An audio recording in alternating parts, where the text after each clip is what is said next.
¿Alguien me escucha? Sí, Sí, maestra. sí, Ay, qué ya cosa bien. tan rara. Se fue la luz, se fue el internet, no podía hacer nada, pero bueno, qué bueno que ya me están oyendo. Después les comentaré si tuvo algo que ver con mi luz. Ay, me quiero morir. Burning Spot. Ahí estamos, ahí estamos, ahí estamos. No, no sé qué está pasando.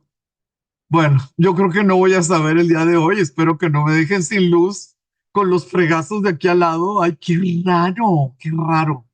Al rato les voy a tomar una foto a la locura de lo que acaban de tirar así al piso, que hasta tembló aquí en mi casa. Y ahora se fue la luz y el wifi y pues está medio chistosito. Entonces, a ver, ¿dónde me quedé? Quise permanecer entre aquellos que mañana serán perseguidos.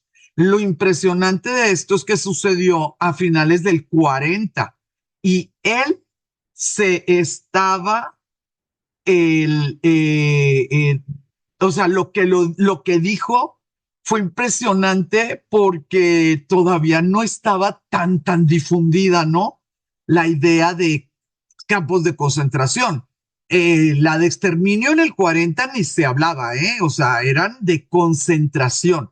Luego va a haber de concentración y de exterminio. Obviamente, si tú eres judío, vas a tener clarísimo, ¿verdad? Clarísimo, que si empiezan las persecuciones, ay, Dios mío, mi vieja, los primeros que van a salir perjudicados son los judíos. Entonces, él sí lo podía tener muy cerquita, ¿no? Quise permanecer entre aquellos que mañana serán perseguidos. Quiero comentarles de este librito. Él tiene muchos, pero muchos escritos, porque él fue un académico responsable, muy ordenado, pues muy prestigioso, lo querían, daba conferencias, escribía, todo. Yo solamente quiero hablarles de este librito que se llama La risa, en el sentido de las consecuencias que pudo eh, catapultar. Obviamente no fue que por este libro cambió la literatura. No, así no es la situación. Pero al señor Bersón lo leían los jóvenes, lo leían las cúpulas culturales, no solamente las intelectuales. Y sus ideas, claro que se platicaban, claro que se discutían. Por ahí dicen que Bersón estuvo de moda, ¿no? Que estuvo de moda. Entonces, si querías ser parte de la sociedad, pues tenías que haberlo leído y poder comentar. Alguna de las cosas que me llaman la atención es la idea de castigo. Fíjense, la risa es un gesto social que castiga la mecanización de la vida. Ay, ay, ay, ay, ay. Mecanización de la vida. Les voy a leer unos ejemplitos para que pensemos o podamos entender o, no sé, de alguna manera enlazarnos con el concepto de mecanización de la vida. Fíjense, ocurre cuando un cuerpo no se mueve al ritmo de la vida. Por ejemplo, cuando alguien se tropieza, pues no tendría por qué causarnos risa. Realmente, o sea, realmente no hay una sola razón para que alguien se caiga por allá y yo me muera de la risa. Sucede. Hasta la persona que se cayó y que tiene aquí la sangre y que se le rompió un diente y lo que quieras, lo ves que se está riendo aunque esté tirado. Entonces, el señor Bersón hizo un estudio totalmente, pues, frío, ¿verdad? Un estudio increíblemente objetivo de cuándo nos reíamos los seres humanos. Fíjense otro ejemplo. Cuando una idea no se adapta a las nuevas situaciones, por ejemplo, cuando una afirmación se repite, ¿no? Oye, pero es que está haciendo mucho frío. Ponte un suéter, pero es que qué frío, ¿no? ponte el suéter. Ay, no, pero es que como que, ay, qué frío. Ponte el suéter. No, no, no, no es de risa. O sea, no, no, no es chiste. No, es una conversación absurda.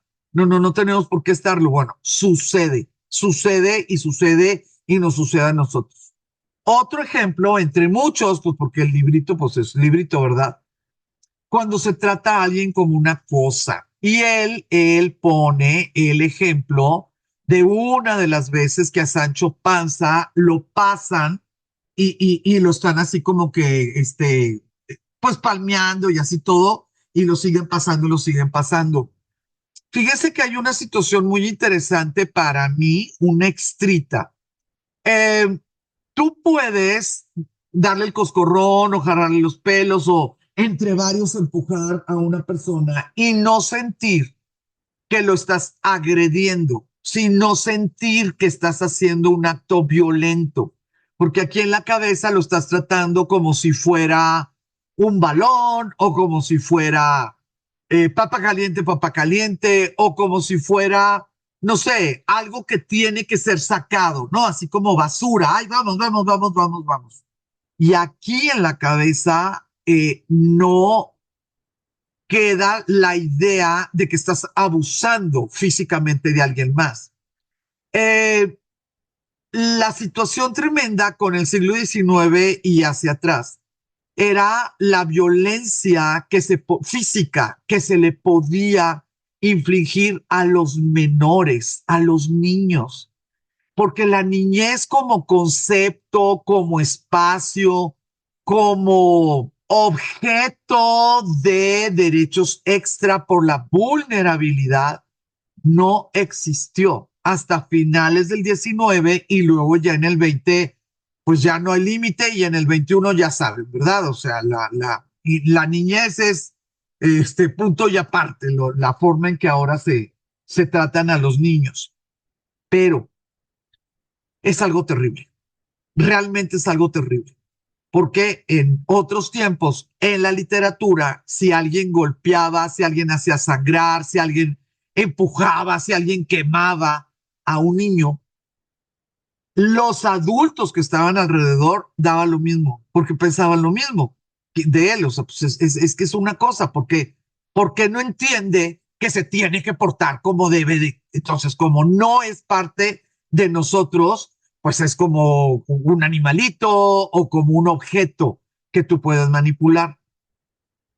Cuando salen este tipo de ideas, pues claro que va a haber personas, hombres, mujeres, que traen en la cabeza ciertas cuestiones personales o experiencias que ahora le llamamos traumáticas y que pueden decir, oh, entonces si era cierto que yo siempre dije que no me podían estar dando coscorrones cada vez que pasaba por donde estaba mi tío borracho.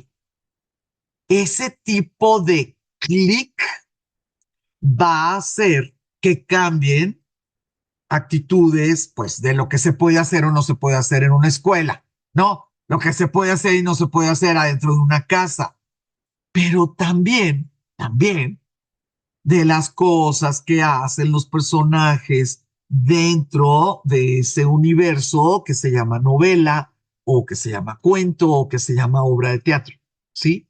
Entonces, la obra de la risa, the laughter, ¿sí? La risa de este señor Bersón nos va a dar una oportunidad muy buena, la verdad, muy buena para las caracterizaciones de lo que es la literatura. Porque a principios del siglo XX se va a poder utilizar, o sea, va a ser una herramienta vigorosísima, las microconductas. Entonces, vamos a pensar en un novelista de 1890 que te quiere platicar una caminata en el parque de dos personas que son enemigos, ¿no? Y bueno, es una escena de una novela completa. Bueno, A lo mejor te platica cómo andaban vestidos, a lo mejor te platica si se le nota que ya va el dinero para abajo por algo, si se le nota algún tipo de vicio, que si los dientes, que si la piel, que si, no sé, lo que quieras, que eran cosas, la imagen dentro de las sociedades, si es francesa, si es alemana, si es inglesa, la imagen hablaba muchísimo. Te abría puertas o te las cerraba. Esa misma escena de dos personas que van por un parque y son enemigos. Si pensamos en algunas literaturas de principios del siglo XX, una mueca, una mueca, mm, una mueca, te puede desarrollar dos páginas. ¿Por qué? Porque esa mueca va a ser una respuesta a la vida, va a ser una respuesta a la situación que está presente y puede ser explicada. Para eso son las palabras, ¿no? Para explicar los estados de ánimo de los personajes. Un tic, una risita, una risota, una carcajada, una risa simulada. De repente, va a haber no sé, media docena, 10 tipos posibles de risa, porque cada una de ellas va a significar algo diferente, porque cada una de ellas es una respuesta casi inconsciente de cada ser humano a lo que le está sucediendo enfrente. Le puede estar sucediendo a un conocido, a un desconocido o a alguien que esté interactuando contigo. Si alguien del 19 lee estas nuevas novelas de microconductas, ¡ay! La mayoría de las veces sienten que es paja, no le encuentran razón. Pero luego nosotros nos vamos, nosotros que somos de acá, de este lado, ¿verdad? Nos vamos a obras del siglo XIX donde nos platican el paisaje por 5, 7, 9 páginas y no podemos pensar que es paja. No podemos pensar que es paja porque esa es una obra maestra. Bueno, es una obra maestra del siglo XIX porque era una manera en que viajaban los lectores que normalmente nunca iban a viajar. Ok, no es paja. De la misma manera, las cosas que fueron describiéndose, las pequeñas, ¿qué le vamos a llamar? Ayudas para poder describir el estado de ánimo del personaje, ¿verdad? Bueno, algunas ideas filosóficas muy novedosas que se volvían estos temas de conversación, no puedo decir popular, pero sí media, ¿no? Temas de conversación desde una franja media hacia arriba, cambió la manera de presentar al lector las acciones, las reacciones de los personajes en una novela y, claro, en una obra de teatro. Como ustedes ahora ya conocen el libro de la risa del señor Henri Bergson, pues cuando hablemos del teatro del absurdo, ustedes ya van a tener totalmente diferente el concepto de reír y vamos a poder entender cómo en ciertos círculos el teatro del absurdo era una manera increíblemente razonable de responder a la incertidumbre, de responder a la irracionalidad de las decisiones de los gobiernos, de los de las figuras políticas, de las instituciones. Si tú crees esto que nos dice Bersón de lo que es la risa, pues el teatro del absurdo va a causar muchísimas risas, pero ahora sí, reír por no llorar. Pero si no sabemos estas cositas, pues el teatro del absurdo es nada más un ocio de aquellos tiempos, ¿no? Por favor. Bueno, voy por el primero, ¿no? Henri Bergson y un librito de muchos que se llamó La risa. Acuérdense que los micrófonos siempre están abiertos para ustedes. Voy por el segundo.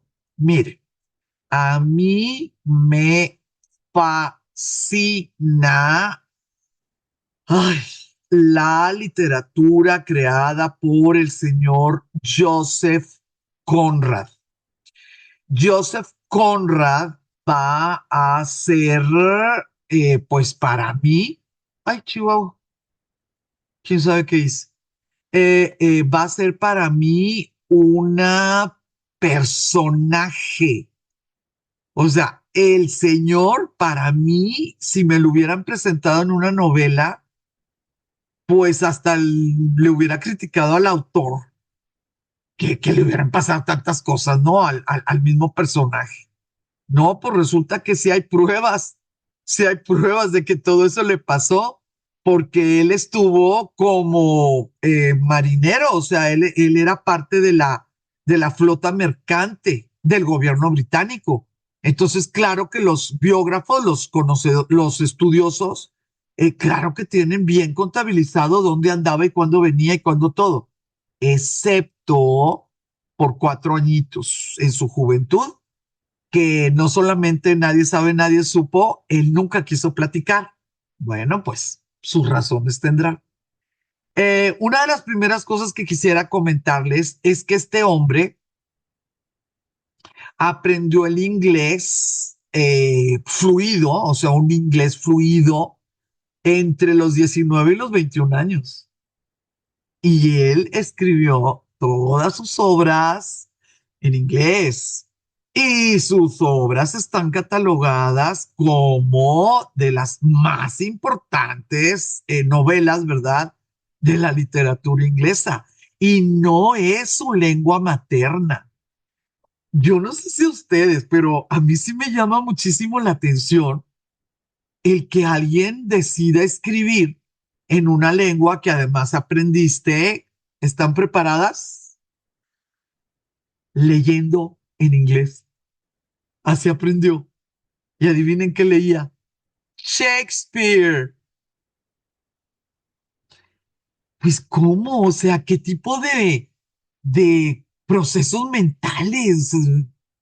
No todas las personas pueden hacer eso, aunque se apliquen, ¿no? O sea, tiene que haber algún tipo de esquema, ¿no? Dentro de la manera en que él maneja el lenguaje, como para que pues, él creciera hablando polaco en un imperio ruso con un padre que tenía libros de Shakespeare y de algunos otros personajes en su casa, pero pues no es que él haya entrado a una universidad y luego se haya especializado, ¿no? Una maestría en el lenguaje. No. Este muchacho le tocó pues a la mala porque su familia cada vez iba con menos posibilidades. El ambiente político en ese tiempo era muy, pero muy hostil. Eh, no se sabe muy bien si fue justo o no, ¿verdad? Una acusación que hicieron en contra de su papá, pero su papá terminó haciendo trabajos forzados en Siberia cuando él, pues la verdad, pues sí lo necesitaba, estaba muy chico, entonces va a tener que cambiar de ciudad. Eh, Luego a los 12 años ya va a quedar huérfano, va a tener que cambiar de ciudad, medio que estudia, medio que trabaja, descubrió la posibilidad de alistarte, ¿no? Alistarte, pues como marinero, ya saben, ¿no? Empiezas desde abajo y luego ahí como que va subiendo. Entonces, sí podemos saber, digo, sí podemos decir que fue novelista y marinero, porque cada vez que no había así como dinerito, o sea, si tú te vas a la biografía, él ya va a andar en alguna misión y luego cuando ya fue famoso, de repente le hablaron para que hiciera unas, estas, bueno, visitas de supervisión a un puerto allá donde se mueven los elefantes. Eh, Recordando que a él le va a tocar el máximo tamaño del Imperio Británico, ¿no? Ahorita de las gentes que estamos hablando, pues hay que recordar eso. Estamos en el brinco del siglo, el esplendor, el control, la, el prestigio, ¿no? Del Imperio Británico. Conrad, perdón, la obra de Conrad explora la vulnerabilidad. Eso es algo maravilloso. Vulnerabilidad. Porque si nosotros estamos leyendo un libro donde linchan a un hombre de color, y nosotros somos gente de nuestro tiempo y consideramos que todos los seres son humanos y tienen derechos naturales, pues en ese momento, claro que vamos a pensar la palabra linchar es adecuada, la palabra injusticia, la palabra de ausencia de sistemas, ¿verdad? De legales, la palabra o el concepto de impunidad. ¿Cómo es posible que dejes ahí a una persona ahorcada, muerta, y cada quien se vaya a cenar?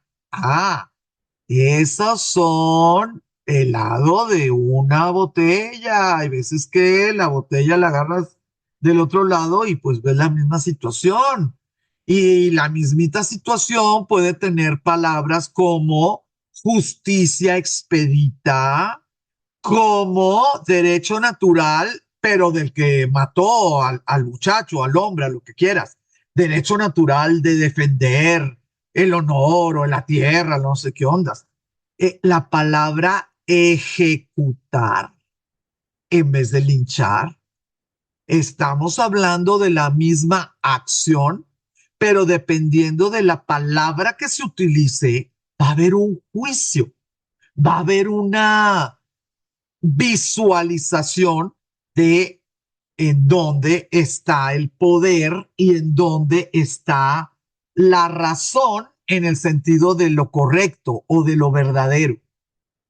Cuando Joseph Conrad con sus obras, yo solamente voy a platicar de las dos, pues consideradas maestras, ¿verdad? El corazón de las tinieblas y Lord Jim. Pero en las obras, Joseph Conrad habla de vulnerabilidad. Es una situación que si quisiera, por favor, que entendiéramos.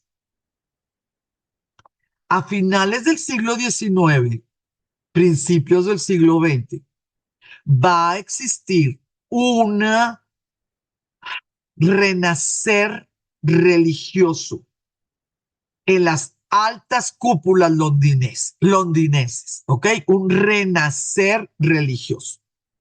Dentro de ese renacer religioso, pues tenemos que tener clarísimo que estamos hablando de anglicanos. Si es londinense y es religioso, anglicanos, no de otros, no de otros, anglicanos. Iglesia oficial del Reino Unido, ¿sí? Del United Kingdom, ¿ok? Bueno, en este renacer religioso se puso en tela de juicio cosas maravillosas que hicieron que la Inglaterra iniciara el siglo XX de manera muy diferente a la Francia, a la España, a la Alemania, lo que quiera. ¿A qué me refiero? En este renacer religioso se hizo un énfasis, pues, ay, pues bueno, como lo pueden hacer las sociedades de alta cultura, ¿no? De alto desarrollo. Se hizo un énfasis increíble acerca de la calidad de hijos de Dios. Sí, la calidad de que un ser humano era hijo de Dios. Ese es un puntito, ¿no? Y otro puntito es la creencia o la posibilidad de definir cuando haces cosas y cuando te mueras te vas a ir al infierno. O sea, la posibilidad de que sí puede un ser humano saber que su alma ya está perdida, ¿sí? No, no, que si el diablo y que si, no, no, no. O sea, hiciste tantas atrocidades que tú fuiste el que hiciste que se perdiera tu alma. Si esa alma va a refundirse en las llamas del infierno. Este tipo de cosas nos va a llevar a otras maravillosas porque se hicieron leyes y esas leyes se hicieron reglamentos y códigos y lo que quieras. Una de ellas va a ser los ajustes en cuanto a derechos laborales. Derechos laborales, ¿ok? Una cosa es que los empleados, los trabajadores quieran y otra cosa es que los patrones entiendan por qué quieren estas cosas los empleados. Pues porque todos somos hijos de Dios, porque cada hombre en su castillo es el rey, porque así, este tipo de cosas. Una de ellas, como les digo, fue la aceptación, a veces porque lo crees, a veces porque te cayó la ley, de los derechos de cualquier ser humano dentro de su espacio laboral. Esa es una. Pero la otra, maravillosa, fue la certeza de que eran, rebajaba a nivel animal el comercio de esclavos, que era imposible que la reina y luego, bueno, el rey, los primeros ministros, que todos estuvieran confabulados en la tragedia que significaba el tráfico de esclavos, porque todos somos hijos de Dios y porque sí puedes perder tu alma con acciones hechas en este. Fíjense, fíjense por favor. Bueno, si nosotros pensamos desde ese punto de vista, nos lleva a otra situación, a otra, totalmente relacionada, pero es un tercer punto, la caridad cristiana. Los anglicanos son cristianos, ¿no? La caridad cristiana. Si eres buen cristiano o eres mal cristiano, es humano ser caritativo. Es humano ser misericordioso. Los animales no lo son, pero es un acto de humanidad definir que tú eres el fuerte y que de alguna manera tienes algún tipo de responsabilidad con los débiles. Fíjense nada más, qué cosa tan maravillosa. Entonces, las obras de Joseph Conrad y de muchos otros, muchos otros, van a tratar a esas personas no blancas, no estudiadas, no bautizadas, no, mm, no británicas, ¿verdad? A todas esas personas que no son como yo, las van a tratar como seres humanos vulnerables. Y para que más les gusten las cosas, dentro de la literatura se desarrolló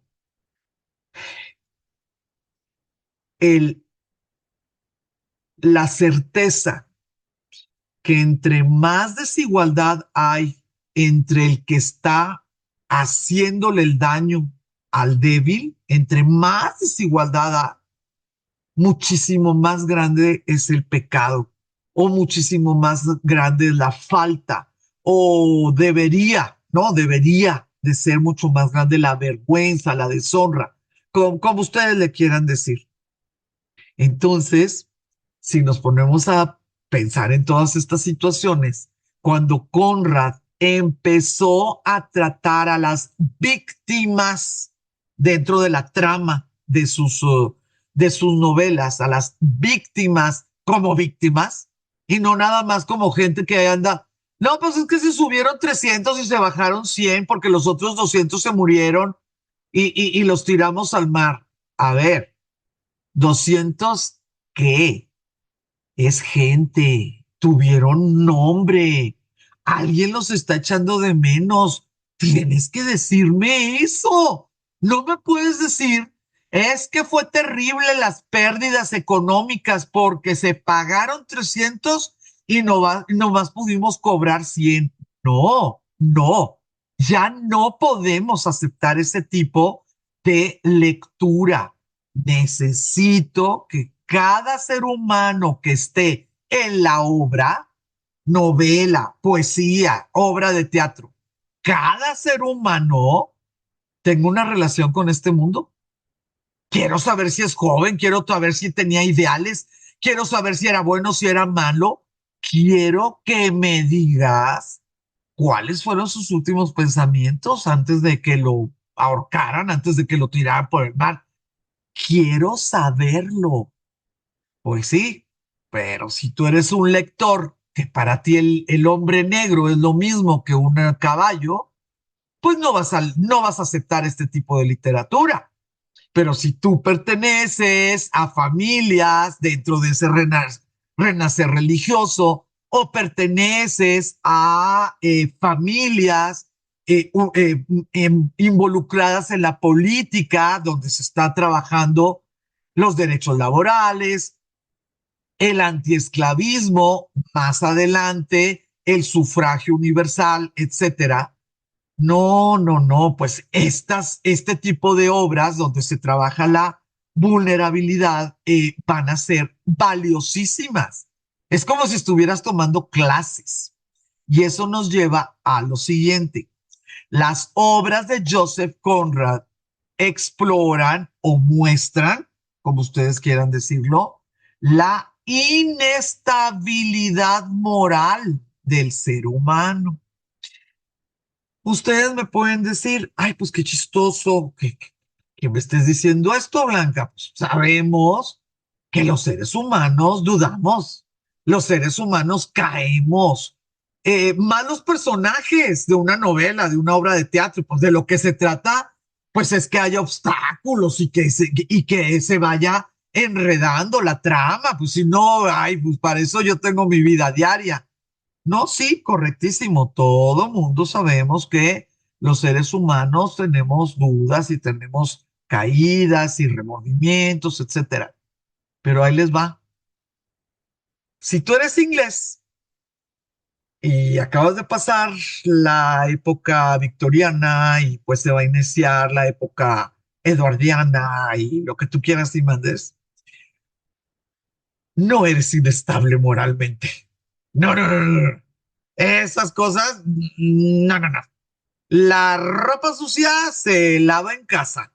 Que el muchachito tuvo dudas, se calla la boca y se va a la casa de campo y habla ya con su papá, con su tutor, con el caballerango, con lo que quieras, y las dudas se disipan.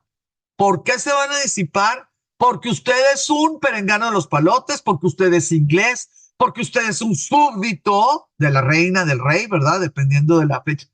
No hay razones para inestabilidad moral en un inglés.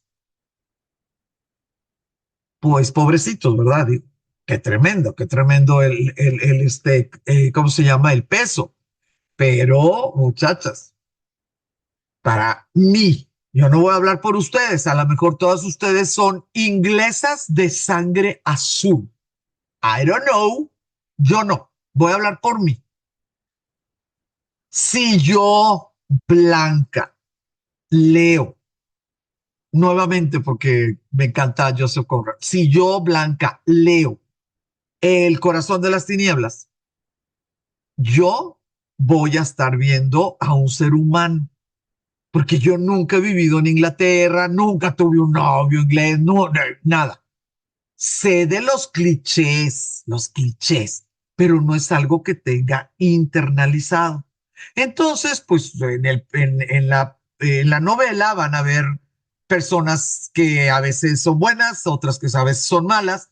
Van a ver personas que constantemente están luchando por tomar buenas decisiones y a veces no lo logran, etcétera. Pero así soy yo porque soy mexicana, porque soy de este siglo, lo que quieras. Pero este señor Conrad escribía en inglés para ingleses.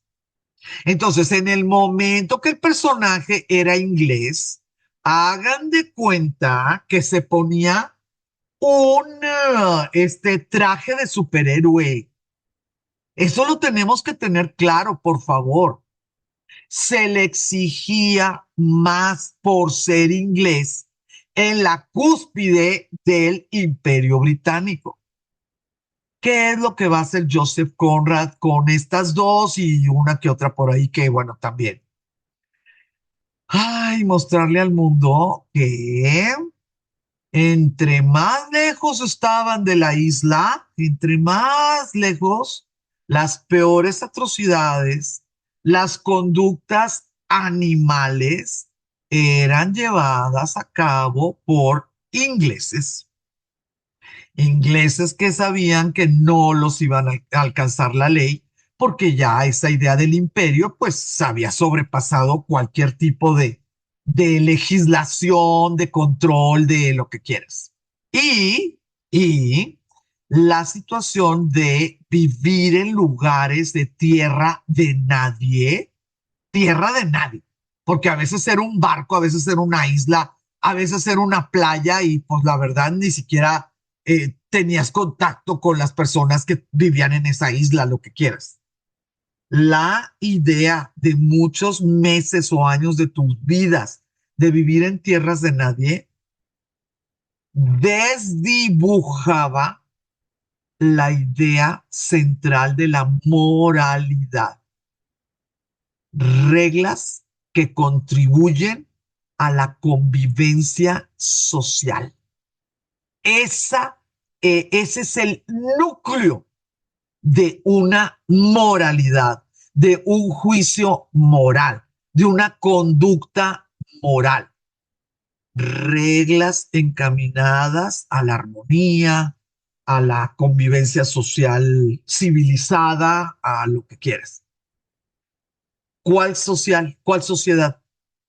En estos momentos del imperio, nadie se estaba dando cuenta, pero los literatos sí, nadie se estaba dando cuenta que el tejido social, al hacerse gigantesco, tremendo, larguísimo, dos terceras partes del mundo tenían estas líneas, ¿no? Del imperio británico. Al deshacerse ese tejido social, por supuesto que se desvaneció la claridad de las reglas morales. Y la distancia daba un nivel de impunidad tal vez nunca visto. Sí, Joseph Conrad lo hizo en novela. Los políticos lo hicieron en leyes. Los religiosos lo decían en sus púlpitos. Fue todo un movimiento. Por eso hay que leer a Joseph Conrad. Inestabilidad, vulnerabilidad, uno de los más grandes. Muy bien. Algunas cositas que quisiera platicarles de El corazón, ay Dios mío, El corazón de las tinieblas. A veces van a decir que es un cuento muy largo, a veces van a decir que es una novela muy corta. Yo considero que es una novela corta.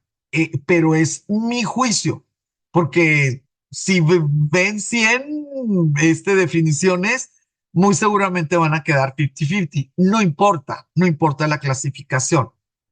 ¿Por qué considero yo que es una novela corta? Porque yo sí creo que toca más de un tema, que es la característica esencial de un cuento. Un cuento solamente toca un tema, de principio a fin, con sorpresas o sin sorpresas, con incógnitas o sin incógnitas, según el estilo, pero se toca un tema. A mi juicio, esto es una novela corta. Fue escrita en 1899. Se supone que no es parte de esta clase porque nosotros estamos ya en el siglo XX, pero es tan increíblemente importante que sí quise platicárselas. Espero que alguna de ustedes en algún momento hayan tenido la oportunidad de leerla. Fíjese, por favor, los conceptos que les puse ya con palabras nuevas. No, este tipo de críticas no era la crítica que se daba, ¿no? A la literatura cuando estaba saliendo en 1899 o en 1900. Mire, colonialismo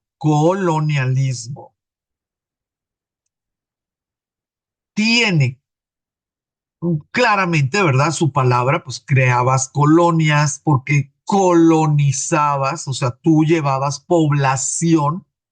Pues sí, pero el Imperio Británico llevó población a colonizar espacios que estaban absolutamente poblados. Entonces, pues ahí está medio raro el asunto, pero ahí les va.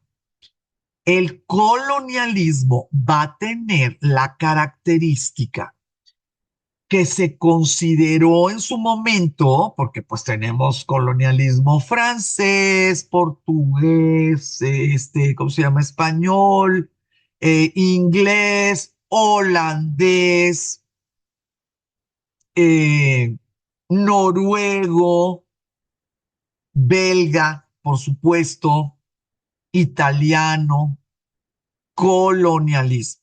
¿Mm? ¿Qué implicaba en aquellos tiempos? Un tipo de ayuda, un tipo de, eh, a ver, espérenme tantito, un tipo de oferta de civilización a personas que vivían en territorios que por alguna razón se les había dificultado seguir el paso de sus vecinos, ¿no? Seguir el paso de sus vecinos.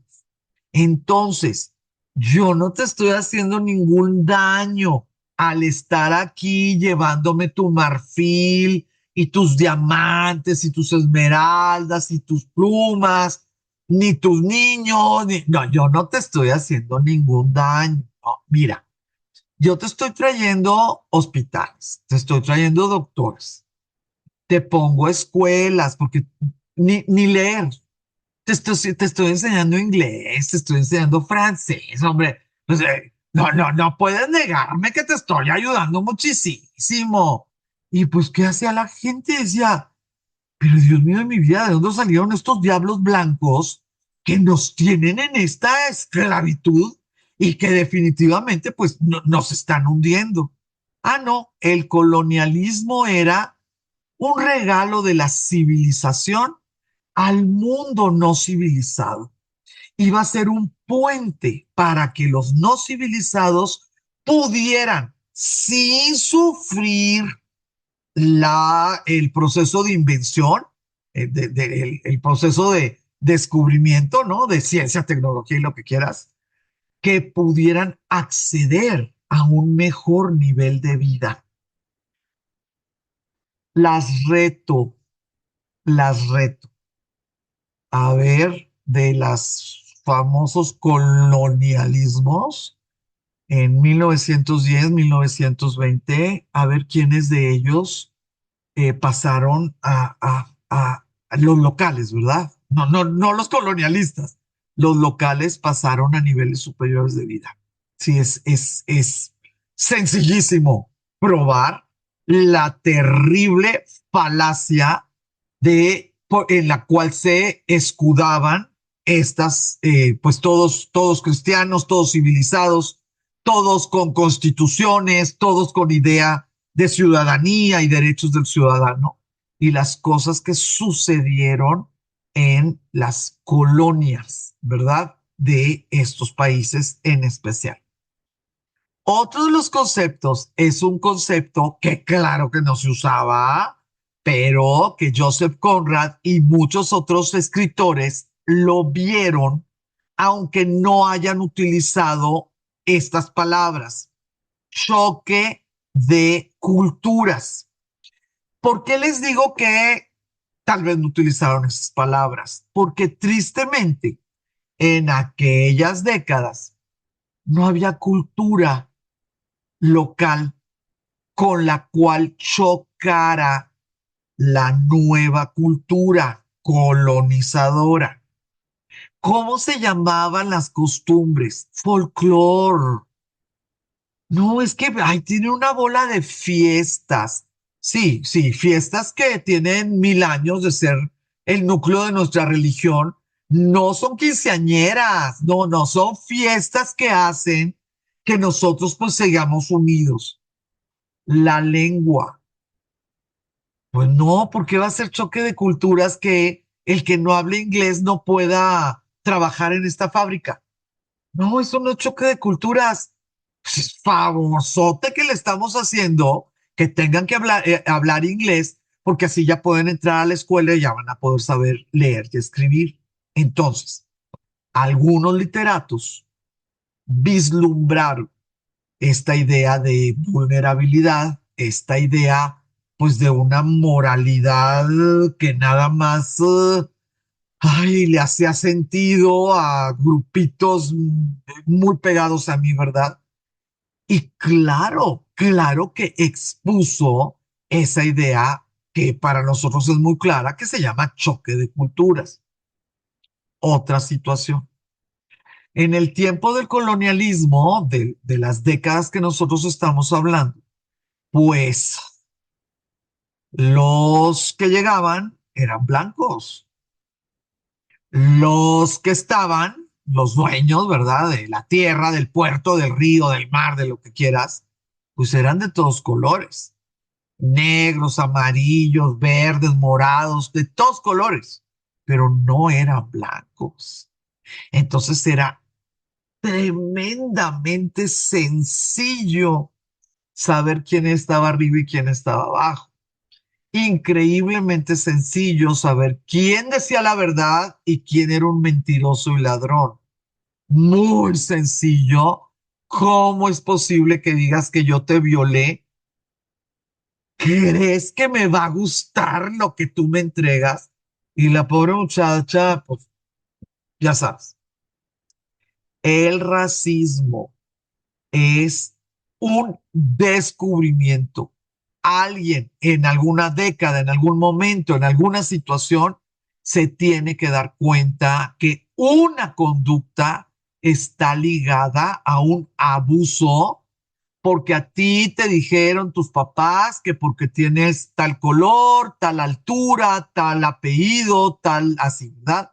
Relacionado pues con herencias, ¿cómo se llama? Genéticas.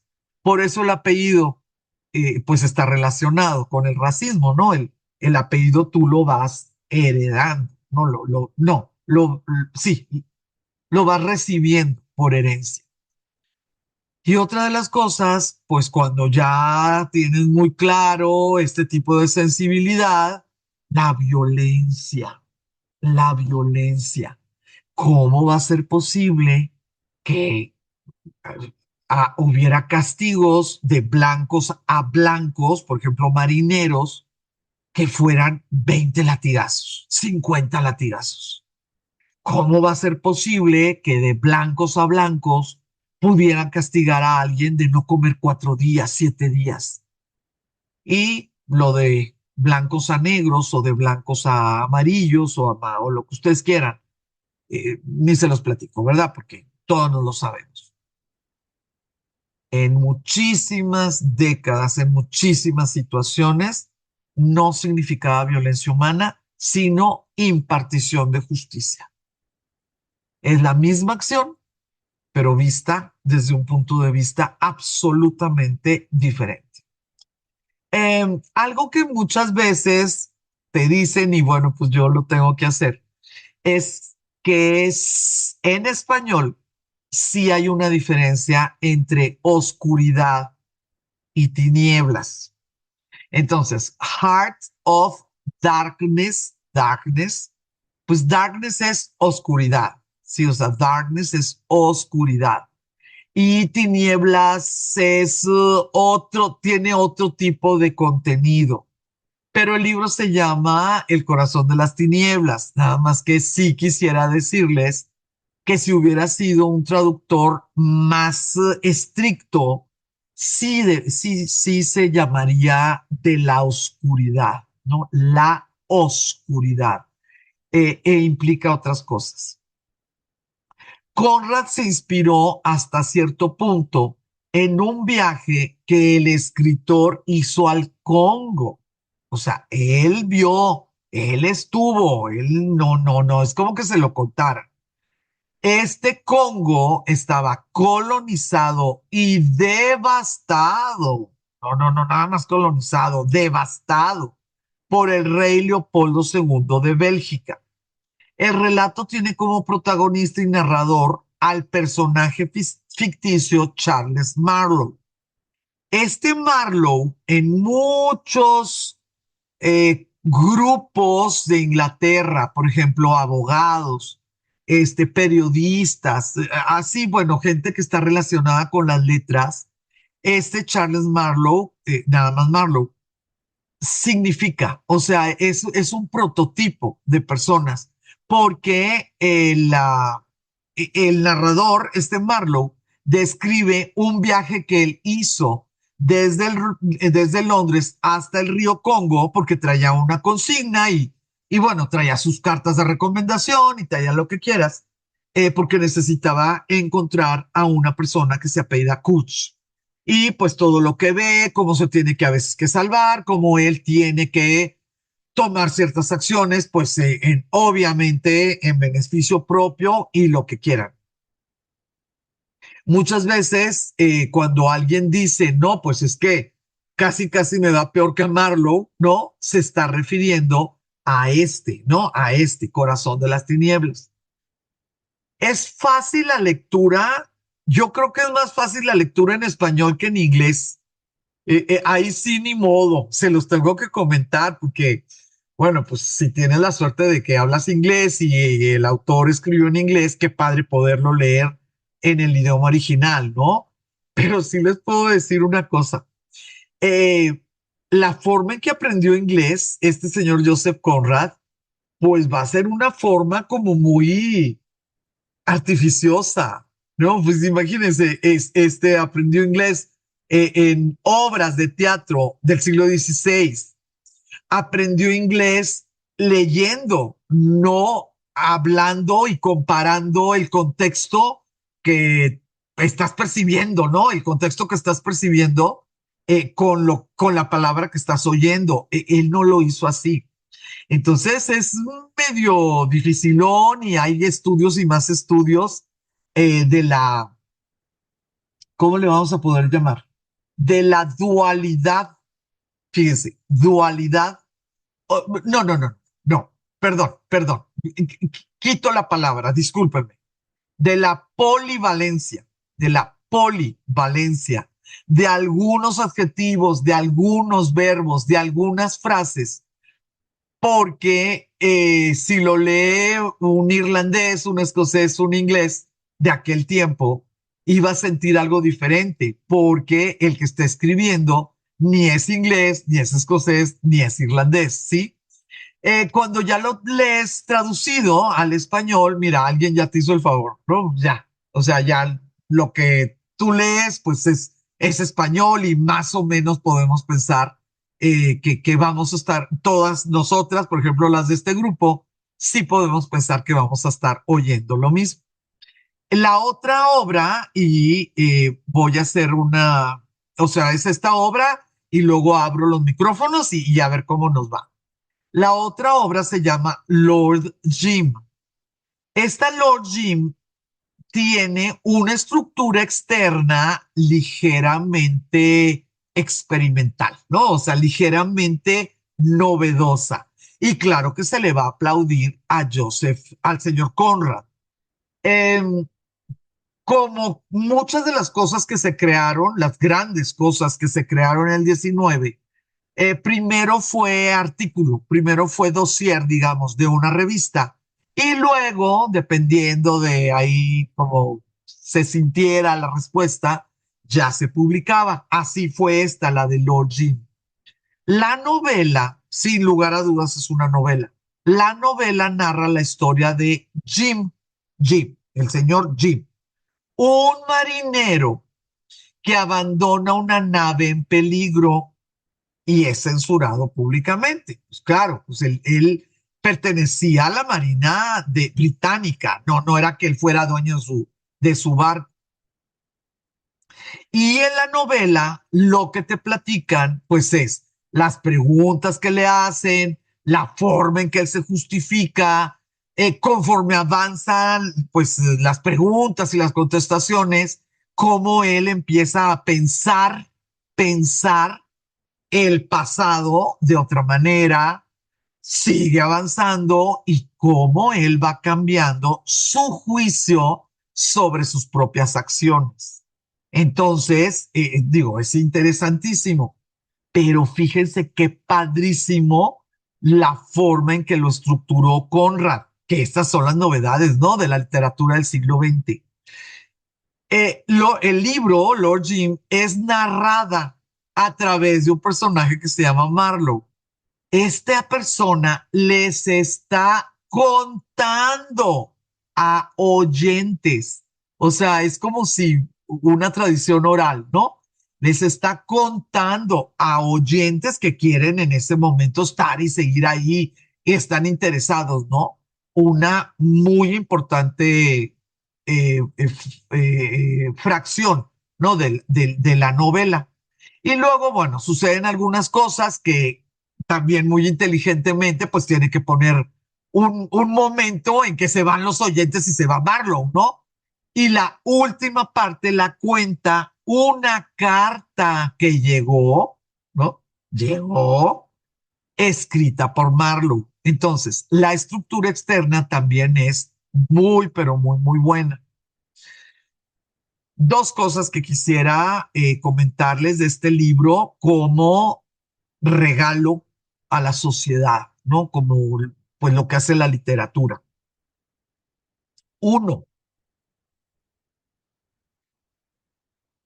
el poner, bueno, el recordar que todo lo que te cuenten puede ser ficción, ¿no?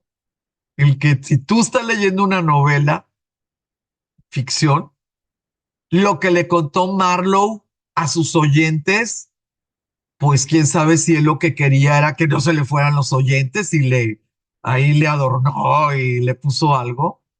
La carta que llegó de Marlowe, pues en aquellos tiempos, ¿cómo puedes saber que era Marlowe el que escribió, el que firmó? Esta idea de que cómo es posible que el que vaya pasando te cuente algo que sucedió en otro lado del mundo, que es el Imperio Británico, y las personas que oyen o que leen, ¿verdad? Lo dan por cierto. ¿Por qué es interesante esta situación? Porque en aquel tiempo, la forma en que se juzgaba a las personas era a través de los testimonios. Entonces, si una personita no tenía la capacidad de traer testigos adecuados, se iba a la horca. o se iba a la cárcel por toda la vida, o le confiscaban toda la vida. Era una sociedad que estaba basando su sistema judicial en un honor, en una honorabilidad, en un miedo al infierno. Acuérdense, una mano en la Biblia y otra jura decir la verdad y nada más que la verdad. ¿Sí? Todas nos acordamos de eso. Bueno, Joseph Conrad y otros literatos dentro de estas décadas van a poner esta llamada de atención de qué significa un testimonio, qué significa realmente dentro del sistema de veracidad. ¿Realmente es mentira lo que te esté contando alguien si así es como lo recuerda? ¿Es mentira? ¿Es perjurio? Si alguien dice, pues es que yo lo juro y perjuro que de eso me acuerdo. Pues sí, pero estos 5 dicen que no. Es que yo no estoy diciendo que ellos estén diciendo algo malo, pero yo solamente te puedo contar de lo que me acuerdo. Ay, chiquitas, si nosotros empezamos a ver las cuestiones de filosofía, al ratito con Heidegger, y las cuestiones de literatura, y una cantidad importante de lectores que están de acuerdo en recibir estos nuevos conceptos, las sociedades van cambiando, ¿eh? Las sociedades van cambiando. Y aquí es donde les tengo una sorpresita. Fíjense nada más que este personaje, Lord Jim, surge de una noticia periodística que fue, pero tremenda. Chequen, chequen, por favor. Miren. Ay, ay, ay, ay. El 17 de julio de 1880, un barco británico que se llamaba Jeddah salió de Singapur, pero con bandera británica. No, no, no se confundan por los países. Salió de Singapur con destino a una parte y otra parte, pero su destino final era Arabia, bueno, la península arábiga. ¿Por qué? En ese barco iban 778 hombres, 147 mujeres y 67 niños, todos ellos musulmanes, todos ellos malayos, en un tiempo donde Malasia era colonia británica. Entonces se subieron ciudadanos británicos a un barco británico con tripulación británica. ¿Ok? Bueno, durante el viaje se presentaron condiciones meteorológicas adversas y el agua empezó a filtrarse dentro de la nave debido a una ruptura en el casco, por lo que el capitán y sus oficiales abandonaron la nave en un bote salvavidas. A ver, nada más vamos a ponernos, pues, como que vamos a poner una comparación. Vamos a suponer que ustedes 6 y yo salimos aquí en Vallarta en una lancha, y llevamos a una persona que es el dueño de la lancha enfrente, ¿verdad? Y a su achichincle en la parte de atrás, porque es el que mueve el motor. Algo sucede y ellos deciden que ahí nos vemos, se tiran al agua y nos dejan ahí enfrente de Vallarta. Ay, pues, ¿qué tanto? Y ellos con ¿cómo se llama? Chalequitos, pues empiezan a nadar. Ahí las quiero ver. Ahí quiero vernos. ¿Cómo fregados vamos a controlar la lancha? ¿Cómo vamos a controlarnos entre nosotras? Lo que quieras, aunque estemos viendo la tierra. No sé si me estoy explicando. En este barco cabían 1,300 personas. ¿Quién lo va a manejar? ¿Y a dónde? ¿A dónde? Sí, o sea, si tú no eres marinero y te dejan en medio ahora sí que de la nada, ¿qué vas a hacer? Bueno, ahí ya está la cosa terrible, pero ahí les va. Los tripulantes fueron rescatados por otra embarcación y los llevaron a tierra. Declararon que la nave estaba naufragando y que los pasajeros se tornaron violentos. Entonces que el capitán tuvo que tomar una decisión y en ese momento dejaron de ser perdón, dejaron de ser pasajeros y se volvieron agresores. Y como en número era muchísimo más grande, piratas, porque quisieron tomar el control del barco. Entonces, ¿qué tuvieron que hacer ellos? Salvar su vida y qué bueno que van a poder reportar, ¿verdad? Que ese barco que seguramente ya naufragó fue tomado por la violencia, por la inestabilidad, ¿verdad? De esos pasajeros. Pues no van a creer que un barquito francés se encontró el barco, claro que desesperados, los musulmanes malayos, ¿verdad? Haciéndole señas, pues claro que ya lo abordaron, pasaron gente que sí sabía hacer las cosas y lo que quieras, y los llevaron a puerto y definitivamente, pero definitivamente le cayó todo el peso de la ley, ¿no? Porque esos que abandonaron eran británicos, el barco era británico, los tripulantes eran ciudadanos del imperio, ¿no? Eran súbditos en ese momento la reina. Entonces, muchachonas, otra de las cosas espectaculares que hizo el señor Joseph Conrad fue que fue un cronista de la degeneración social. Cronista. Él no tuvo que poner, aumentar, aderezar. Las cosas que se estaban viviendo entre abandonos, entre violencias, entre mercancías, entre armas, entre, qué bárbaro, exterminio de animales, ¿no? Era muy importante como para que los intelectuales no se dieran cuenta. Y en la literatura y también la pintura, ¿no? Pero la literatura, pues una de las armas más importantes. Entonces, antes de seguirle, voy a hacer un pequeño, stop, a ver si alguien quisiera comentar o si quiere hacer preguntas o lo que ustedes gusten y manden. María del Carmen Sousa, dígame, por favor. Oye, una preguntita. Estas lecturas que nos dices van muy dirigidas a los británicos, pero Sí. también se leían en otros países y se entendían como ellos querían, o el hecho de Se, no ser británicos no agarraban la onda. se entendían peor porque eran enemigos de los británicos. Entonces era una herramienta extra para seguir estando convencidos que el imperio británico era un cáncer.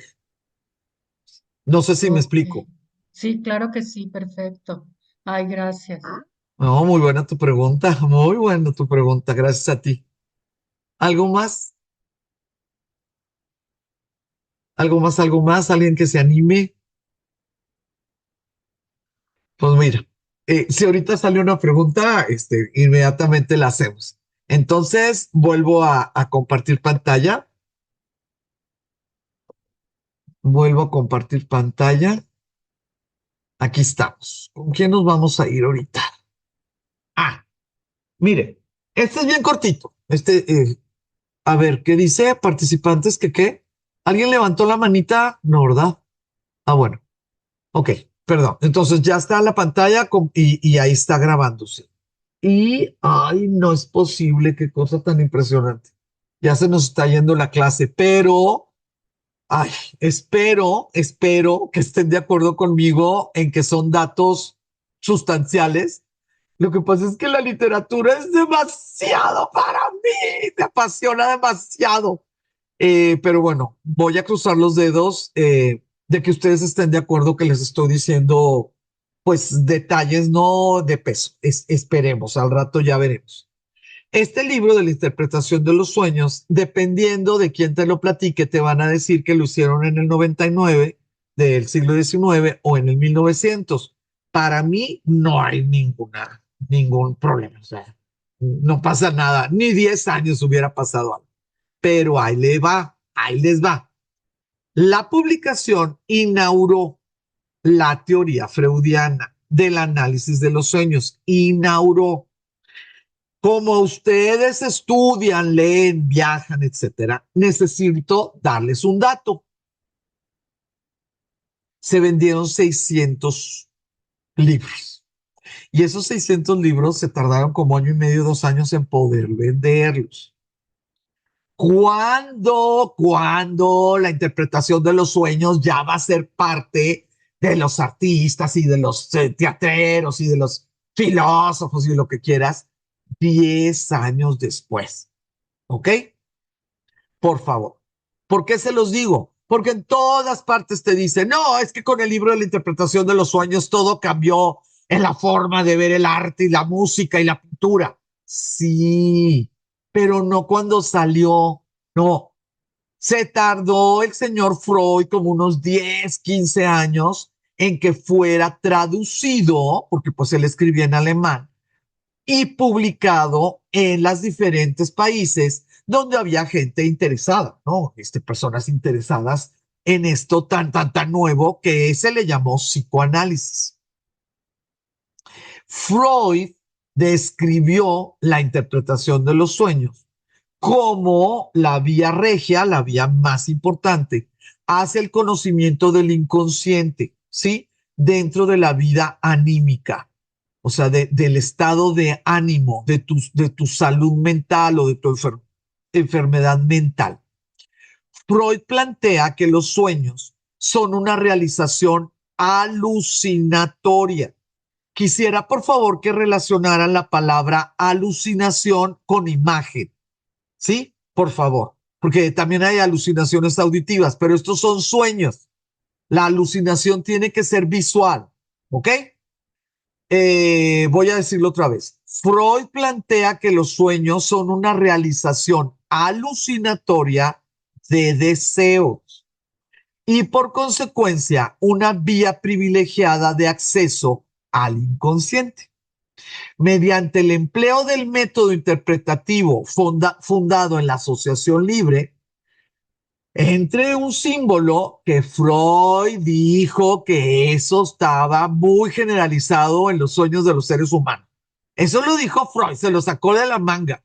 Pero como en ese momento todo era nuevo, pues hizo chuza, ¿no? Hizo chuza. Muy pronto van a surgir otros estudiosos del inconsciente, del subconsciente, de lo que quieran, y lo van pues, ¿cómo se llama? Confrontar. Y por eso ahorita tenemos, pues, gente que cree en Freud y gente que cree en Jung y gente que cree en Lacan, que es como el némesis, ¿no? De Freud, el Lacan. Pero ¿qué tiene que ver? ¿Qué tiene que ver el libro de la interpretación de los sueños de Sigmund Freud con la literatura en general, ¿no? En general. Pues algo maravilloso, porque ahora, digo, en lo que es el siglo XX, en lo que es el principio del siglo XX, no solamente el que alguien te toque la mano, el que alguien te insulte, el que alguien te robe, va a iniciar o va a disparar algún tipo de conducta en ti. No. Ahora, el ejemplo que les puse en la mañana. Abre los ojos, una de las personas, de los personajes, abre los ojos y se da cuenta que soñó con el sacerdote de su iglesia. Y ahí empieza toda una serie de posibilidades en una novela, porque empiezas, pero si yo soy buena, pues si él es bueno, y entonces, ¿qué quiere decir? Entonces sí me gusta, no, pero ¿cómo no? ¿Cómo me va a gustar? Y si lo van entretejiendo y entretejiendo, en darle la vuelta y darle la vuelta, de que cómo es posible que soñé con el sacerdote si yo soy una persona muy buena. Sigue caminando y puede romper barreras o armar barreras en una vida que pudiera haber sido monótona y tranquila. Y eso es lo que hace al final de cuentas las historias de en las novelas, ¿no? Las tramas o las sorpresas o los nudos, ¿no? De lo que va caminando. Entonces un sueño puede ser tan sencillo y tan jocoso como ay, qué nervio, qué nervio, qué nervio, soñé con el sacerdote. O pueden ser cosas muy, pero muy, muy importantes de que cómo es posible que ya van 3 veces, no sé, que soñé que apuñalo a mi padre, por decir algo, ¿no? Y empieza toda una serie de situaciones que van armando la historia de la novela, historia que se refleja a través de las acciones de los personajes, pero el detonante va a ser un sueño. Entonces, la interpretación de los sueños del señor Freud, que se publicó sin éxito, pero luego se empezó a leer, sí va a cambiar de manera importante las tramas, las consecuencias, la forma en que te pueden contar un deseo, porque ahora no tiene que confesarse con el sacerdote, no tiene que irse a una esquina y, ¿cómo se llama? Desarrollar todo un monólogo. Nah. El escritor lo único que tiene que hacer es describir el sueño que está teniendo esa persona dormida en su cama a solas y además sin control del sueño. Y con esa descripción del sueño, pues le da una idea o siembra una idea en el lector acerca de un deseo que obviamente pues va a tener repercusiones en lo que es el entramado, ¿no? De las acciones de la novela.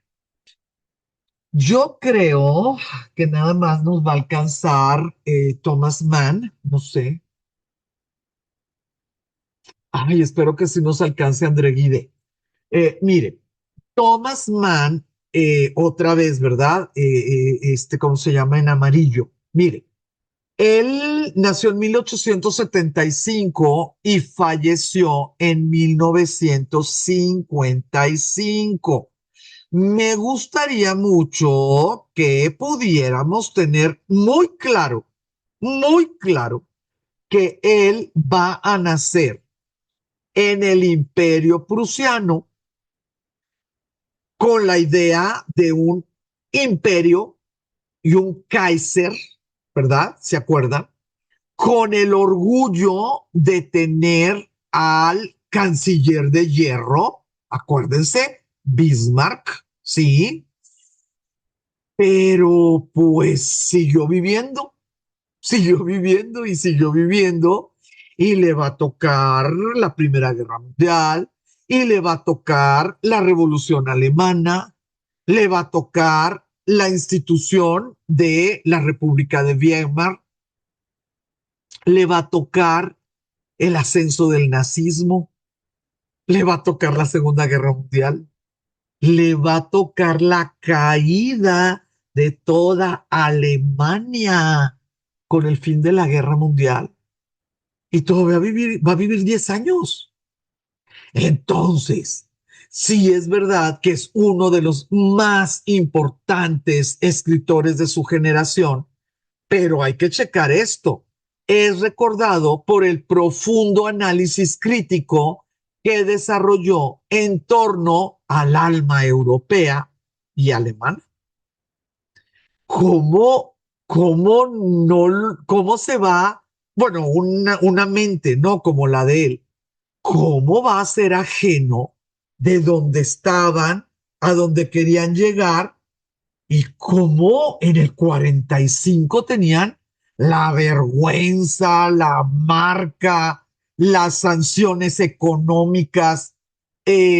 Ustedes se acordarán que estuvo ocupada, ¿se acuerdan? Pues digo, la Berlín, ¿verdad? Estuvo ocupada por, pues, del 45 al 85 al 89, 44 años, ¿no? Bueno, él no supo qué tanto, pero pues es una cosa tremenda. Entonces, sí quisiera, por favor, que notáramos en la obra de Thomas Mann que él no va a ser tan crítico saliendo de cosas como muy puntuales, como Joseph Conrad, ¿no? Que de una nota de periódico, bueno, de muchas notas de periódico, hizo toda una novela. Thomas Mann va a ser muchísimo más eh, amplio su horizonte. Y eso pues también es razonable, digo, es un alemán. Los estudiosos nos dicen que el señor Thomas Mann tomó como referencia principal la Biblia en el sentido de sabiduría, en el sentido de que en momentos críticos un personaje solo en su casa, en su hacienda, en su huida o lo que quieras, podía tomar fuerza o podía asesorarse de versículos, ¿sí? O sea, dentro de esta idea de que pues ahí hay verdad, ¿no? La Biblia, Goethe, Freud, Nietzsche y Schopenhauer, ¿sí? Ah, si nosotros leemos estos palabritas, pues podemos darnos una idea que la forma en que escribió el señor Thomas Mann sí va a ser una forma un poco pesimista de ver el mundo, de ver el devenir de la sociedad, sí, un poco pesimista. Pero pues yo hubiera sido un punto de vista catastrófico, no nada más pesimista, ¿no? Pensando que este hombre tenía 18 años, 20 años, 22 años, cuando de lo único que se hablaba era del superhombre de Nietzsche en Alemania.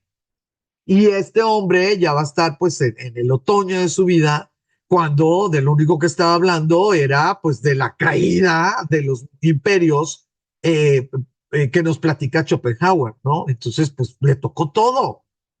Sus ensayos e ideas sobre temas políticos, sociales y culturales recibieron una amplia atención. Si bien inicialmente era escéptico respecto de la democracia occidental, él nació en la monarquía, una monarquía imperial, ¿ok? Era escéptico respecto de la democracia occidental. Se convirtió en un acérrimo defensor de la República de Weimar. Weimar a principios de la década de 1920. Recordando esta república, ¿verdad? Eh, fue un idealismo, ¿sí? Fue la posibilidad de transición, el cómo se le podía enseñar a la nueva generación de pasar, de pertenecer a un imperio, eh, estar como derrotados, ¿verdad? Pues de una primera guerra, con juventudes militantes de ideas liberales. Acuérdense, pues los artistas que hemos visto, ¿no? Con su expresionismo y todo esto. Y como nadie estaba preparado. Nadie estaba preparado. Entonces, pues esta República de Weimar va a ser esa posibilidad ideal de que sí puede haber un cambio en una sociedad tan grande, ¿sí? No sucedió, no se logró, y a la vuelta de 15 años pasaron de un papá, el Kaiser, a ser huérfanos, la República de Weimar, a ser hijastros de un padrastro tremendo que se llamó Hitler. Y todo eso le tocó vivir a él. Le tocó verlo, sufrirlo algunas veces, muchas veces no, porque él tuvo la gran oportunidad de poder salirse, ¿no? Salirse de los espacios. Estuvo en Estados Unidos, estuvo en Suiza, ustedes pudieron ver pues que él falleció en Suiza. Bueno, ahí ya se los acabo de decir. A pesar de que su obra más conocida sea la novela La montaña mágica, cuando Thomas Mann recibió cuando la Academia Sueca anunció que Thomas Mann era el ganador del premio Nobel en 1929, fíjense que Thomas Mann se va a convertir en uno de los poquisísimos escritores que ganaron el premio Nobel que la academia nombra una obra, porque eso lo hemos dicho muchas veces. El premio Nobel de literatura se da por obra de toda una vida, no por un libro, pero hay 7 personitas, una de ellas es Hemingway, otra de ellas es García Márquez, otra de esas personas es Thomas Mann, que por alguna razón la academia como que no se aguantó, no pudo aguantarse e hizo mención pues de la preferida o de la que consideró como su obra opus magna, ¿verdad? Sí, su obra magna. En el caso de él, dijeron, principalmente por su gran novela, Los Buddenbrook, que han merecido un reconocimiento cada vez más firme como una de las obras clásicas de la literatura contemporánea. Entonces, ¿qué es lo que yo les recomiendo? Vean la televisión. Ay, qué barbaridad. Ni modo, ni modo. ¿Por qué se los recomiendo? Porque está increíblemente bien hecha y leerla pues son 4 libros o 6 libros dependiendo de la publicación. Si la quieren leer, claro que la van a disfrutar muchísimo porque es una saga de 4 generaciones. Lo interesantísimo de que ya sabemos qué esperar cuando lees a Thomas Mann es que lo que te va platicando en esas 4 generaciones, pues son las decadencias, ¿no? A través del paso del tiempo y cómo se tiene que volver a ciertas reglas, a ciertas eh, bondades, a ciertas virtudes, no sé, con alguno de los miembros de la familia o con alguna yerno, cuñado, capataz, ¿no? O sea, pero alguien tiene que traer los valores universales para que esa familia siga estando, pues existiendo y en una posición adecuada y todo. Es buenísimo, buenísimo, buenísimo, sin duda. Si no lo leyeron en sus juventudes, a lo mejor ahora les conviene porque lo hicieron serie. No me acuerdo si es austriaca o es alemana la serie. Está muy bien hecha, muy, muy bien hecha. Yo me eché 2 o 3 episodios, nada más pues para ver qué tanto y ay, a todo dar. O sea, disfrutan muchísimo. Pero ahí les va, ahí les va. La muerte en Venecia, hay que leerla, hay que leerla. Si después tienen tiempo y quieren volver a acordarse, porque de seguro ya vieron la película, quieren volver a acordarse de esa obra maestra cinematográfica de la muerte en Venecia, pues qué bonito, ¿no? Qué bonito. Pero el libro, ay, no, no, no. O sea, es una cosa espectacular. Te presentan a un hombre en una como crisis, pero de valores, no crisis de sexualidad ni de política, no, no, no, no, no, no.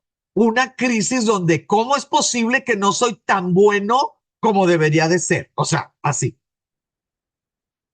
Que se registra en un hotel, pues en Venecia, ¿verdad?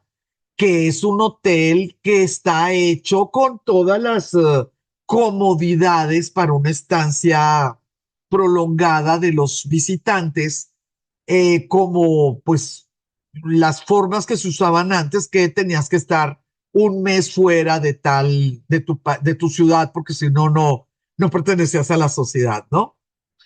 Esa alma atormentada por el deber ser y porque que si sus amores y sus desamores y su profesión y así, reglas y más reglas y no, no, o sea, te lo presentan con mucho, mucho detalle,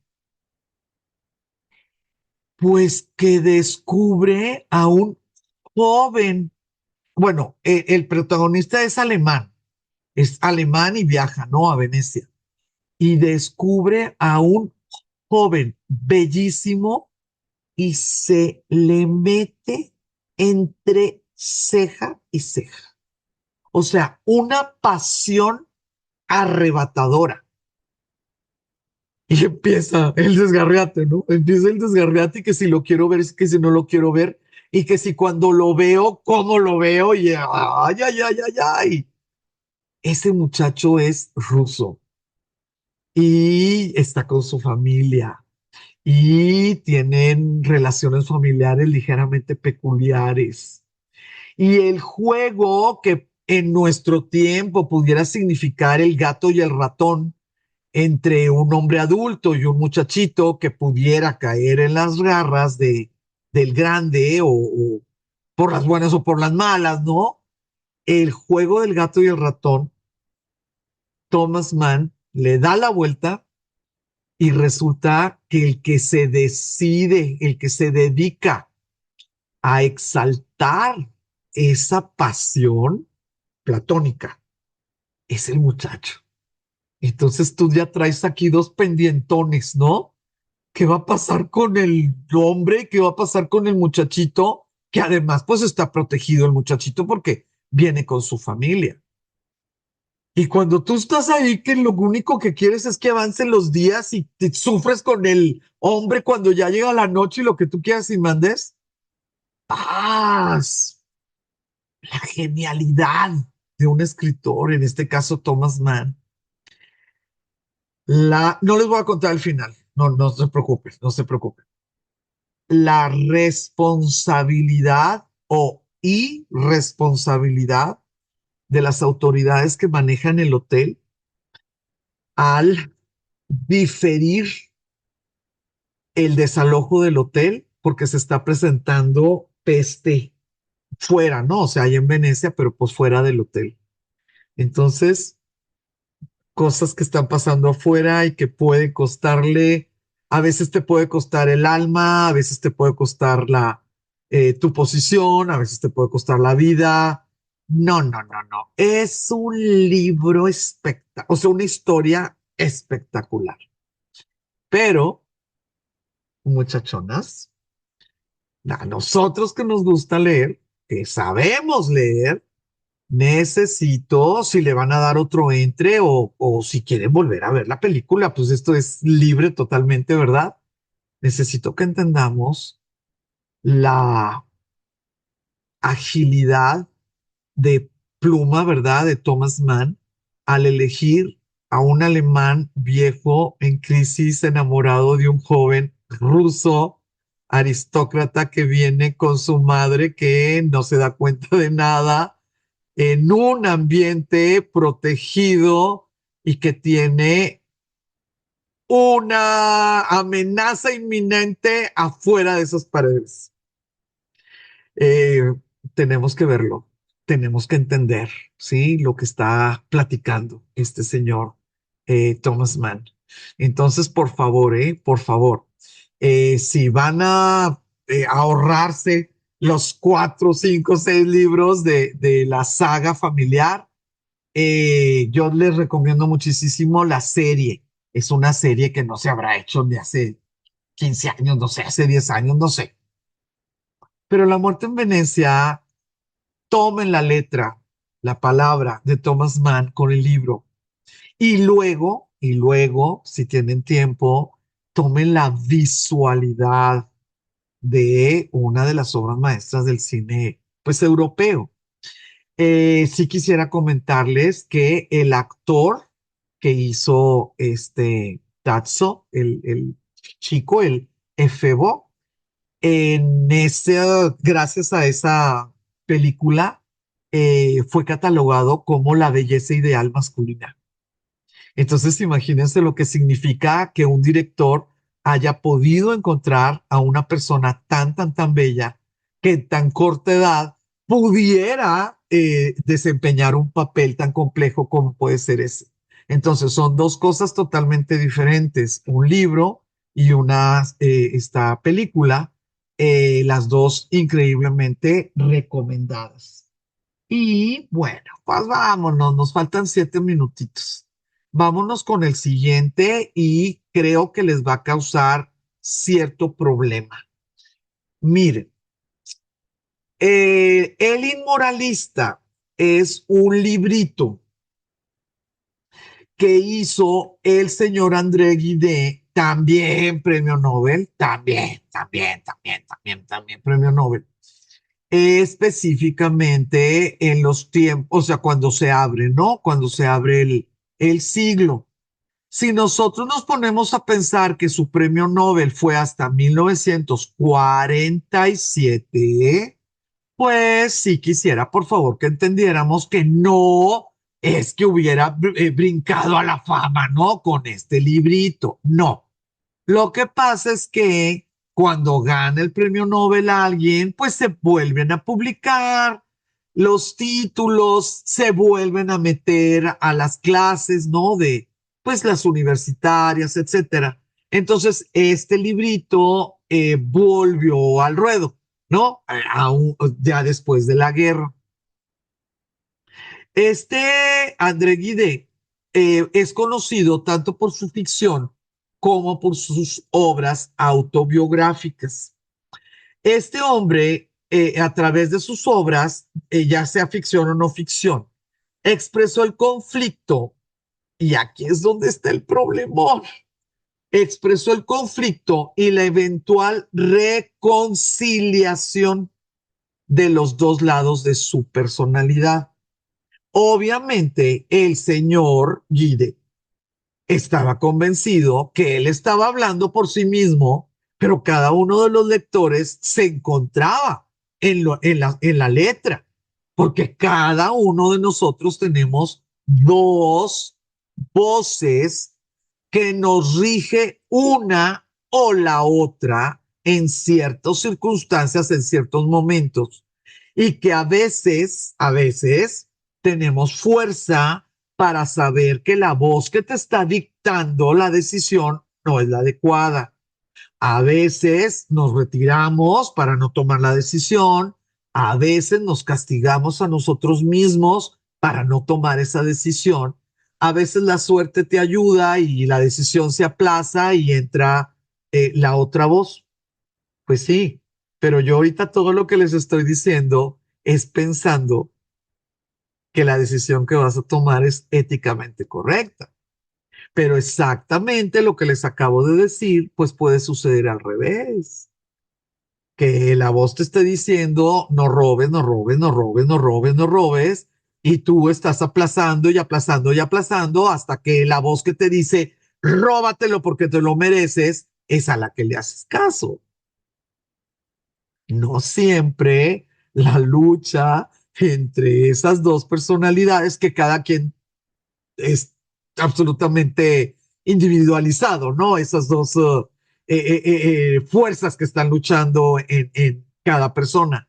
Pero no siempre esa lucha quiere decir que el resultado es moralmente aceptado o éticamente aceptado o religiosamente aceptado. No, no, no. Hay veces que el aplazamiento lo único que hace es que caigas, depende de cómo lo quieras clasificar, ¿no? En la inmoralidad, en la decadencia, en el pecado, cada quien depende de su clasificación. ¿Cuáles eran las dos áreas que cubrían la toma de decisiones o los apetitos o los deseos o las inhibiciones? ¿Cuáles eran las dos áreas del señor André Guidé? Una austeridad protestante que claro que le echaba la culpa a sus papás, a su familia, que consideraba que esa austeridad protestante le cuarteaba la libertad, etcétera, ¿no? La otra parte de pues yo sí soy moralista. Yo sí creo que tiene que haber, ni modo, cuarte, libertades cuarteadas. Yo sí soy increíblemente moralista. Entonces le voy a decir cuál es el otro demonio, ¿no? La otra parte de sus demonios de este señor André Guide. su sexualidad. La sexualidad de Guidé se va a aceptar como transgresora, no ilegal, porque él no era inglés, él era francés. Sí se va a sentir transgresora. En muchísimos espacios se va a considerar inmoral, y conforme vayan pasando las décadas y la idea de la consensualidad vaya caminando hacia las libertades reales, porque una cosa es que la muchachita de 14 años esté deseosa de tener una relación sexual porque le dijeron que el orgasmo es una cosa maravillosa, y llegue el de 30 años a hacerle el favor, porque es que ella quiso, es consensual. No, mi vida, no, no, no, entiéndelo, entiéndelo. Lo que tú hiciste estuvo mal, desde el punto de vista legal, moral, ético, biológico, anatómico. No, señor, la consensualidad no es una excusa. No, pues es que ella, hasta ella me desvistió. Pues sí, pero la tenías drogada. ¿O no la drogaste tú? Bueno, no, pues los dos tomamos la misma droga. Ella me desvistió, yo no. ¿Qué más prueba de consensualidad? No, señor. No, no, no, no, no. No hubo consensualidad. Y al revés, ¿no? Las maestras con los muchachos de la treintona con lo del de 15. Pregúntenle, él era el que me abría la puerta. Sí, mijita, sí, sí, sí, sí, sí, sí, te abría la puerta. Un muchacho de 15 años siempre va a querer tener sexo. No te estamos diciendo que no hubo consensualidad, pero fue un abuso absoluto de tu poder sobre él. Entonces, a André Guidé le gustaban los muchachos, le gustaban los muchachos, y pagaba por esos servicios. A veces bajaba a, a África, a veces los muchachos ni siquiera eran del mismo color, que lo que pudiera pensarse, ¿no? Del grupo étnico de André. A veces no tenían la misma religión, y él abiertamente se catalogó como pederasta. Entonces, el aspecto dentro de la carga moral de leer o no leer a André Guidé, pues cada década se va haciendo más fuerte, ¿no? Eh, ¿Cuál era la edad en el tiempo que él vivió antes de la Segunda Guerra Mundial? Bueno, antes de los 30, antes de los 30, ¿cuál era la edad legal para tener relaciones sexuales? 13 años, 13 años. Entonces lo que él hacía no era ilegal. Al parecer nunca hubo violencia en un sentido de violación. Él escribió 1,300 páginas de diarios reales, o sea, él contando lo que pasaba en su vida, en su pensar, en su sentir, etcétera. 1,300 páginas, y pues esos diarios se leen, ¿no? Los puedes leer, y al parecer no hubo, o sea, ni violencia, ni degradación, ni nada, pero eran muchachos, y él lo dijo, y él, pues así fue. Entonces, la obra de Guide, dentro de específicamente el inmoralista, y bueno, ya con esto termino, va a ser una situación donde las, las cosas malas que le pasan a una persona no van a ser porque tomaron decisiones equivocadas, va a ser porque la sociedad ya no hace lo necesario para que una persona pueda tener un lugar en la sociedad. Entonces, por ejemplo, el inmoralista, pues es una carrera a la muerte, ¿verdad? De un hombre y una mujer que se aman de veras, o sea, es una historia de amor, pero conforme va avanzando la relación entre ellos y la realización de ese amor, pues empiezan todos los problemas que implica vivir en una sociedad. Pues yo no la considero decadente, yo la considero pues una sociedad moderna. Pues tienes que ganar dinero para poder comer y tienes que tener dinero para poder pagar una renta, tienes que vivir en alguna parte, te tienes que bañar, o sea, ese tipo de cosas donde las cuestiones económicas sí se vuelven cargas gigantescas que muchas veces las personas no pueden por vicios, por limitantes, por falta de educación, por, no sé, depresiones, lo que ustedes quieran. No pueden cumplir con esas reglas de tener algo de dinero para poder vivir en alguna parte, vestirte honrosamente, comer y lo que quieras. Y este librito del inmoralista, pues para mí es una tragedia en el sentido literario, ¿no? De la palabra. Les recuerdo que la tragedia implica la destrucción física o moral del protagonista. Entonces, en el inmoralista, sí hay muertes, no es el protagonista el que muere, pero sí hay muertes, pero la destrucción moral es clara, realmente clara. Lo interesante es el final que le da este André Guiné, porque dentro de esa aniquilación de tu yo, él tiene una última luz donde le pide ayuda a sus amigos. Y bueno, se acaba el libro, no sabemos. Y no tendríamos por qué saber, ¿no? Que sigue. Pero ahí es donde pues puedes ver muchísimas cosas del pensamiento, ¿no? De André Guide. Entonces, espero poder haber platicado cosas que ustedes no habían visto en otras clases. Espero no haberlas aburrido.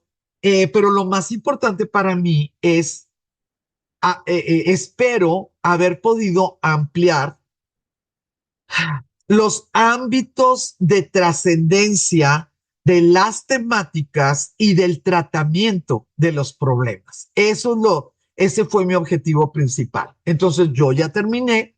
Las personas que necesiten irse, les agradezco mucho y les deseo muy feliz fin de semana. Happy Halloween.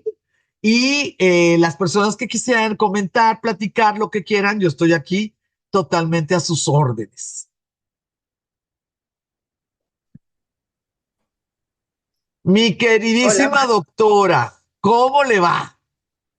pues fíjese maestra que nomás conocía a Conrad y a Thomas Mann por la película, no he leído Ah, el libro, ¿no? La ok. fabulosa película es.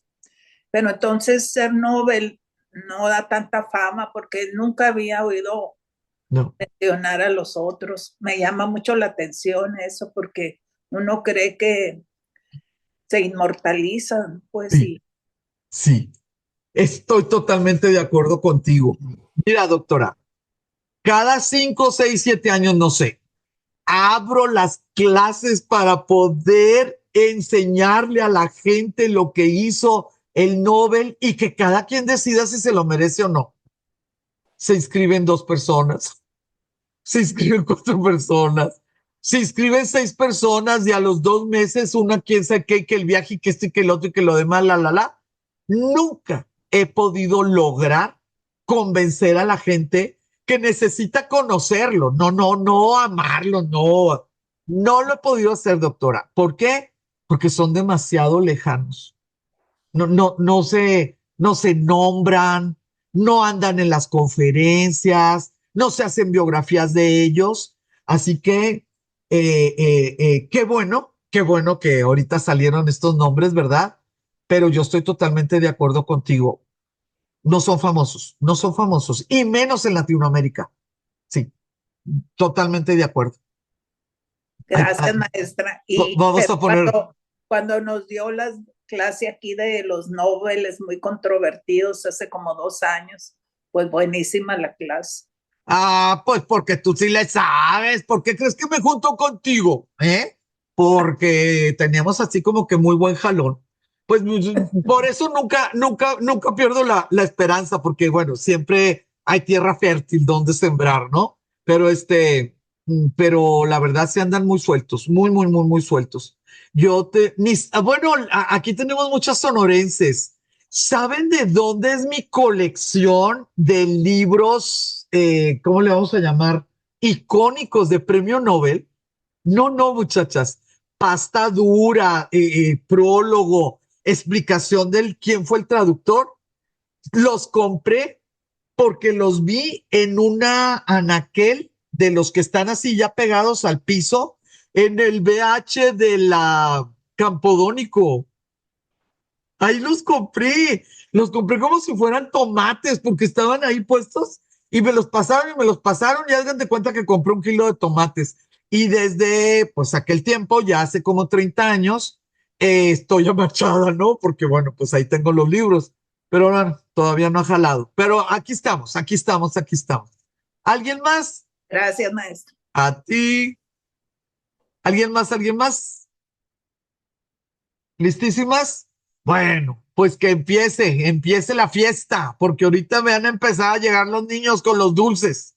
Les mando un beso a cada una y nos vemos en la siguiente.